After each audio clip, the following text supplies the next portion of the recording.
Hi everyone, this is Chef Mark with Appliance Factory and Fine Lines. Today I'm going to show you how to make pound cake. It's really simple. It's a 1:1:1 ratio of 4 ingredients. Stay tuned and let's get started. So pound cake is a simple 1:1:1 ratio of its 4 main ingredients. I have sugar and flour, and both of these I weighed on my scale. I definitely recommend weighing them for the most accurate measurements. I also have 4 egg yolks. Eggs are typically about 2 ounces a piece, with about 1 ounce being the egg yolk and 1 ounce being the egg white. I could weigh these for most accuracy, but it's close enough. And then I have 4 ounces or 1 stick of butter. I've also greased my pan, and I've got some orange juice and zest here, a little splash of water, my baking soda, I've got vanilla extract or orange extract, and a pinch of salt. We're going to start by creaming together my sugar and my butter. And what's going to happen is as the sugar creams into the butter, it's going to create little air pockets, and that's going to help create loft with the final product. Let me show you how that's done. Okay, this is all creamed together. Now I'm going to add my pinch of salt. I'm using vanilla extract. You could use orange or lemon if you'd like. Just a couple drops of that. And I'm going to add my baking powder. Add a teaspoon there. And then I'm going to add a little bit of my flour. And what I'm going to do here is I'm going to alternate between my wet and dry ingredients. So I'm going to add a little flour, and then I'm going to add an egg. I'm going to let that egg fully incorporate. Add a little bit more flour, and then add my orange juice and zest and some water if it's a little dry. I'm going to alternate back and forth until it's all combined.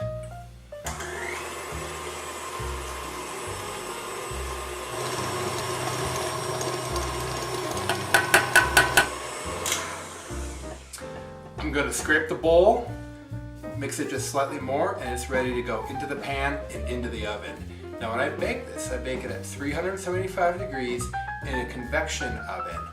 And it takes about 45 minutes, but the best indicator of doneness is using an instant read thermometer and going for 200 degrees internal. That's going to guarantee that it's going to be perfectly cooked. And that's true for any cake or even bread that you're baking.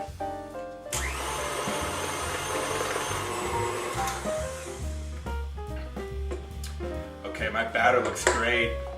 And one of the things I did is I added an extra tablespoon or 2 of water to this.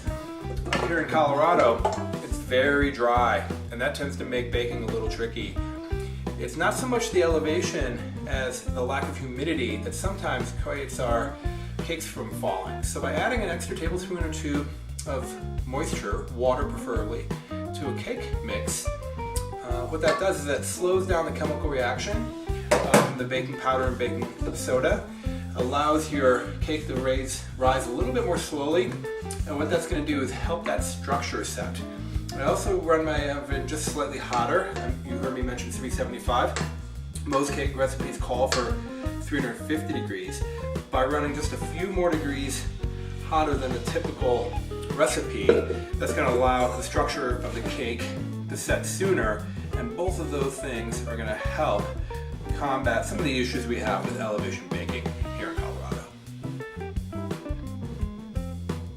Okay, this is ready to go in the oven. I'm going to pop it in there, set a timer, and we'll check it in 45 minutes. Okay, my pound cake came out of the oven.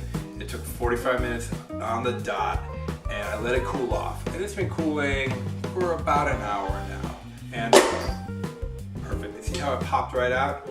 I pan sprayed my pan, and then I also dusted it with flour so that I have that double whammy, that insurance that it would come out in one piece. Lovely. Here we are. Okay. And there's one final step to this before I cut it and set it on the plate here.